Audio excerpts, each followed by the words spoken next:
exclusively. In other words, there are many aspects of it that belong to everyone. So can a Jew study Torah? Can a non-Jew study Torah, that is? Well, two things. First of all, how are you going to keep the 7 Noahide laws if you don't study them and you don't know what they are? I asked this very religious Christian, I said, you keep the 10 Commandments? He says, yes. I said, like honoring your parents? He says, yes, of course. I said, so your mother wants you to vote for Trump. You're going to vote for Trump? And if you don't, are you violating the 5th commandment? He didn't know. How are you supposed to know? You're on your way to a very important meeting and your mother asks you to take the garbage out. And you don't. Have you violated? How are you supposed to know?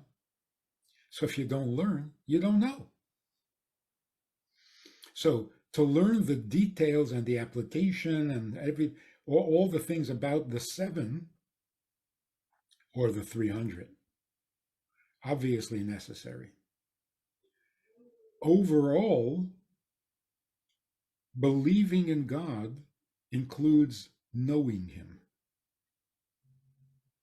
So studying in order to know God, that's universal.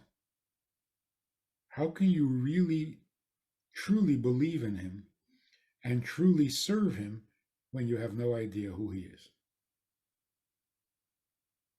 So I meet a lot of non-Jews that tell me that they love the Kabbalah.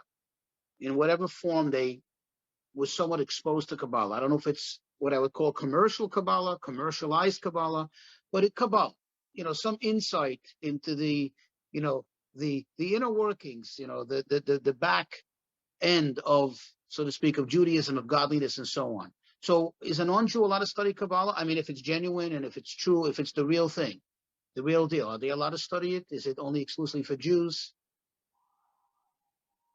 I mean, if it's being studied because it's exotic, no, nobody should do that. But if you're studying it in order to understand God better, absolutely. Absolutely. So the Rebe mentioned a number of times that the second part of Tanya, Shar Yichud Ve'emunah, is a necessary study, a necessary knowledge for all human beings. How God relates to the world is crucial. You got to know that. You got to understand that. And that's got to become very clear. Because then you see the world differently, you see God differently, and you understand your place in all of this differently.